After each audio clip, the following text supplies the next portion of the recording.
Imagine तुम एक under water cabin में काम कर रहे हो और अचानक से एक पानी का तूफान आए और एक 30 इंच चौड़ी पाइप के अंदर खींचते हुए लेके चला जाए समुद्र के अंदर 20 फीट नीचे, और ये सारी चीजें तुम्हारे साथ सिर्फ 2 सेकंड में हो जाएं। जब तक तुम सोचोगे तुम्हारे साथ क्या हुआ है, तब तक तुम्हें पता चले कि तुम समुद्र से 20 फीट नीचे एक पाइप के अंदर फंसे हुए हो और तुम्हारी मौत तुम्हारे सामने दिख रही हो और तुम कुछ भी ना कर पाओ। यही था पारिया डाइविंग इंसिडेंट, जिसमें 5 दोस्त ऑयल पाइप में फंसकर अपनी जान खो देते हैं और इसमें से बचता है सिर्फ एक, क्रिस्टोफर, ये मौत की दिल दहलाने वाली कहानी सुनाने के लिए दुनिया को। और इस इंसिडेंट की रियल फुटेज है ये, देखो आप।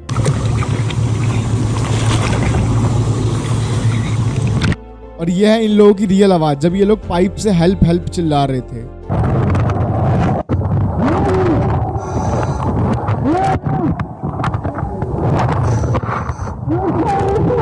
ये पूरी फुटेज अभी आपको आगे वीडियो में देखने के लिए मिलेगी। तो जानते हैं आज की वीडियो में कैसा होता है मौत को सामने से देख के आना।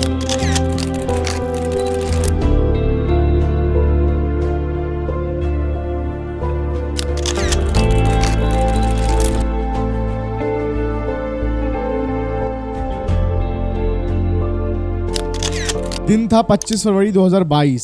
साउथ अमेरिका के नॉर्थ कोस्ट में एक कंपनी थी पारिया नाम की।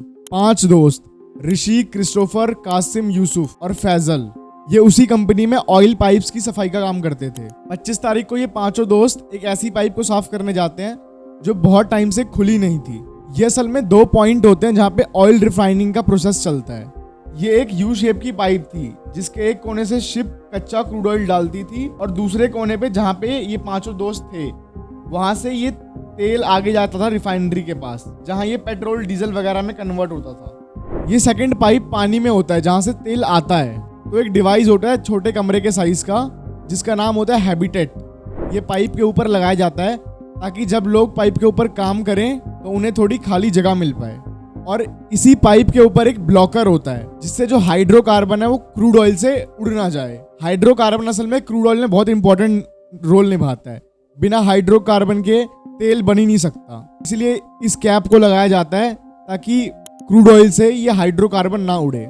बट ये लोग ये पाइप अचानक से खोल देते हैं। अगर आपने 9th क्लास की साइंस पढ़ी है तो आपको पता होगा हाई टू लो कॉन्सेंट्रेशन के बारे में। इस कमरे जैसे डिवाइस में थी हाई प्रेशर की हवा और जब इन लोगों ने वो पाइप का कैप खोला तो उसमें थी लो प्रेशर की हवा। तो जब इन लोगों ने वो कैप खोली तो कमरे की हवा पाइप में जाने की कोशिश करती है, जिसकी वजह से एक बहुत बड़ा तूफान क्रिएट हो जाता है। और ये तूफान इतनी जल्दी आता है इन 5 दोस्तों को उस कमरे से पाइप के अंदर खींच के ले जाता है समुद्र में 20 फीट नीचे तक। और ये सब सिर्फ 2 सेकंड के अंदर होता है।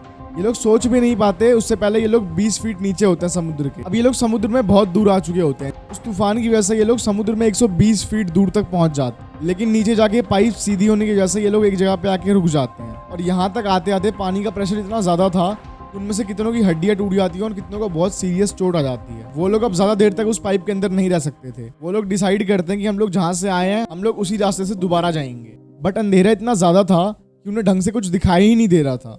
तो वो लोग डिसाइड करते हैं कि जिस साइड से उनका सर है वो लोग उसी साइड से आगे बढ़ेंगे। बट इसमें भी ये दिक्कत थी क्योंकि पाइप सीधी नहीं थी, पाइप टेढ़ी मेढ़ी थी। तो कहीं पे तो सांस लेने की जगह थी लेकिन कहीं पे पूरा तेल भरा हुआ था। अगर वो लोग सांस रोक के तेल को पार भी कर लेते और उन्हें आगे सांस लेने की जगह नहीं मिलती तो उन लोगों की मौत हो जाती। इसी पॉइंट पे फैजल और क्रिस्टोफर डिसाइड करते हैं कि वो दोनों आगे जाएंगे और निकलने के बाद ये लोग बाकी लोगों के लिए हेल्प भेजेंगे। वो दोनों आगे जाना शुरू करते हैं लेकिन उन्हें एहसास होता है कि उनका ऑक्सीजन खत्म होने वाला है। बट थोड़ी दूर जाते ही उन्हें एक दूसरा ऑक्सीजन टैंक मिल जाता है। बट अंधेरा होने की वजह से उन्हें यह भी नहीं पता था कि इसके अंदर भी कितना ऑक्सीजन बचा है। उसका ऑक्सीजन भी खत्म होने वाला था लेकिन उनकी किस्मत इतनी अच्छी थी कि उन्हें आगे जाके एक और सिलेंडर मिल जाता है। इस टाइम पे जो फैजल साथ में आया था उसका ऑक्सीजन टैंक पूरी तरीके से खत्म होने वाला था और उसकी हड्डियां टूटने की वजह से वो आगे भी नहीं जा पा रहा था। यहाँ से क्रिस्टोफर अब अकेले जाता है। अब क्रिस्टोफर ओपनिंग तक आ चुका था लेकिन उस पाइप से ऊपर तैर के जाने के लिए कोई रास्ता नहीं था क्योंकि पूरी पाइप सीधी थी और उसमें तेल भर रखा था। ऊपर तैर के जाना इज लाइक इम्पॉसिबल। तो क्रिस्टोफर पाइप को वहीं से पीटने लग जाता है, जोर जोर से आवाजें करने लग जाता है और रेस्क्यूअर्स को ये चीज सुनाई दे जाती है और वो लोग चेन डाल के क्रिस्टोफर को ऊपर खींच लेते हैं। क्रिस्टोफर के ऊपर आते ही उसके पहले वर्ड्स थे कि मेरे 4 दोस्त नीचे फंस रखे हैं, जल्दी उनकी हेल्प करो।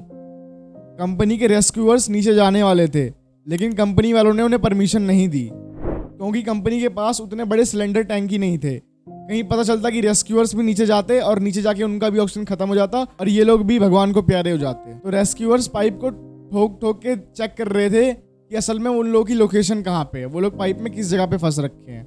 और पाइप के अंदर से भी वो लोग भी अपनी आवाजें बोलते हैं, हेल्प हेल्प।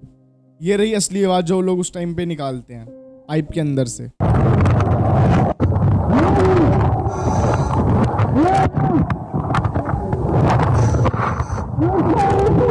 बट अगले 2 दिन तक वो कंपनी कोई भी उन्हें हेल्प नहीं भेजती, जिसकी वजह से वो 4 लोग पाइप के अंदर ही अपनी जान त्याग देते हैं।